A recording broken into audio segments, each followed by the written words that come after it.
Welcome back. Do you know that in 2013, identity theft victims suffered more than $24.7 billion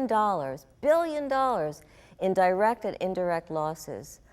Good news is that there's a new technology that's been created to help secure credit card transactions over the internet and your phone. It's called iPin.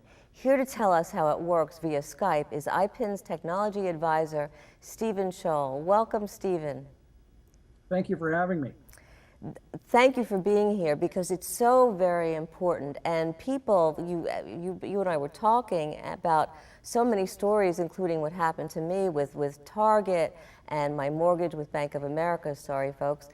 However, many more people are having problems with their credit cards being breached via the internet and their cell phones. What is the problem with that? Why is that happening? It's happening because when you buy something online, or when you buy it at the store, your credit card information is kept by that merchant and they process it separately from you. So it becomes a transaction between the merchant, say Target, and your bank. So they're keeping that credit card information to do that processing, and then of course they'll keep it to process any chargebacks or deal with your account. So it's on file basically forever. So right, it's on file indefinitely, and there's nothing you can do. Even if you what happens if you leave? Let's say you decide to end your relationship with a Target or something else. Do they still have that on their files? They do. They're not adequately dealing with that credit card information, and obviously they're not protecting it well enough because we've seen so many merchants get the information stolen. Your company has this incredible technology that's really going to help people safeguard their money, their credit card, all their very valuable information. What is it? It's called iPin Debit, and it's a small device that you use to allow you to purchase online or using your mobile phone with your debit card using your PIN, similar to how you would get cash out of the ATM or using your PIN debit card at the store. And what happens when you use your PIN online is none of your information leaves your phone. The merchant only gets your money because you've instructed your bank to send the money and your order. So they never get your credit card or debit card information. How does it work with, let's say, with the computer? How do people set it up so that it's easy and seamless? You set it up initially. You have to have one of these devices. And once you program this device either in with your computer or your phone, then the device is no longer needed, and you can start purchasing online. It will prompt you to use your PIN number. It'll also send you a SS to confirm the purchase. So actually we have 3 levels of security using 3 different systems as it goes through its encrypted process of sending the money from your bank account to the merchant for your purchase. So it's encrypted. Speak again, what are the 3 levels? The first level is you're purchasing online. You have to sign into your account. Right. The second level is using your PIN number. So those are internet processes. Then the SMS message comes to your phone via SMS messages, which is a completely separate system. So the possibility of number 1, anybody intercepting all 3 of those, and then number 2, knowing what was sent because it's encrypted, are almost impossible today. This sounds incredible. When can we get it?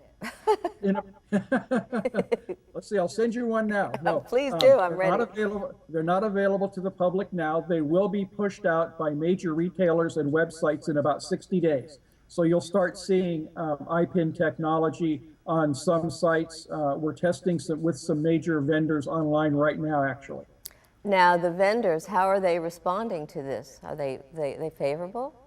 Very favorable. It does 2 things for the merchants and vendors because they want to secure your information as well. Dealing with all these chargebacks, stolen credit card numbers is a huge cost for them and, of course, negative publicity. Right. But number 2, they're going to pay about 1/3 as much to process your transaction using PIN compared to a credit card transaction. So they're very interested in this technology for both of those reasons. It's also saving them money, both on the front end and also on the back end, in case something happens where there is some compromising, right? Absolutely. You know, they're not going to get your credit card information, so they can't lose it. It cannot be stolen from them. Is it going to be expensive for the consumer, for let's say me, and so if I need to purchase this device, am I going to spend a fortune, or is it going to be reasonable?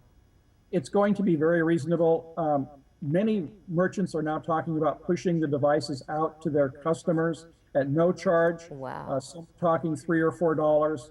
I've heard some say $9 or $10, but that's the maximum. We're working very diligently to get the no-cost version implemented and sent out, because we feel it's a very important technology for the public to start using as soon as possible. Now, Steve, is this just for the United States, or is this going global?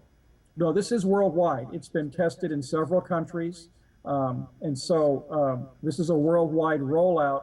There's different systems in different countries as to the kinds of credit card technology that are being used, either chips or mag strips, and that's all changing every year by country. So we're keeping up with that, and our device works with all of those technologies.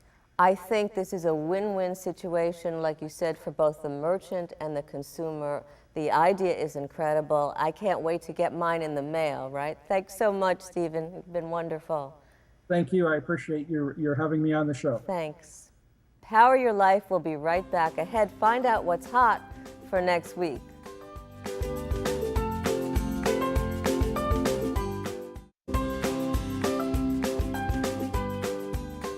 Life is full of transitions. Some of the transitions we expect, like going to school, working, getting older, and there are others that seem to steamroll us when we least expect it. How can we be ready to handle even the unexpected? Well, it's about taking care of the obvious, and that means you. Your response affects your health and your success. So make a decision. Decide right now that you can handle this time of change. Remind yourself of other changes when you came out on top. Get the well-needed exercise, good nutrition, and some form of relaxation and some quiet time, but please don't hide away like a hermit. You need to feel the company and the support of caring friends and family, especially at the times of uncertainty. Create moments to enjoy and take pleasure in your surroundings and in your life, even if things can feel bleak. One of the best ways to face the unpredictable is to stay open and flexible. Look at the change in a positive light. It may be leading you down a new path of both discovery and opportunity, even if it may not feel that way right now. Once you move past loss, confusion, and any uncertainty that transition can bring, you'll have the renewed energy and also a new way of looking at you and at the world. Thanks for being with us tonight. Next week, she's from the Ripa Center for Women's Health and Wellness at Cooper Hospital, Dr. Laura Picciano. She'll join us to talk about stress and its effect on your health. Find out how to beat the stress trap and why sleep disturbances are so important. Remember that you have the power to power your dreams and power your life.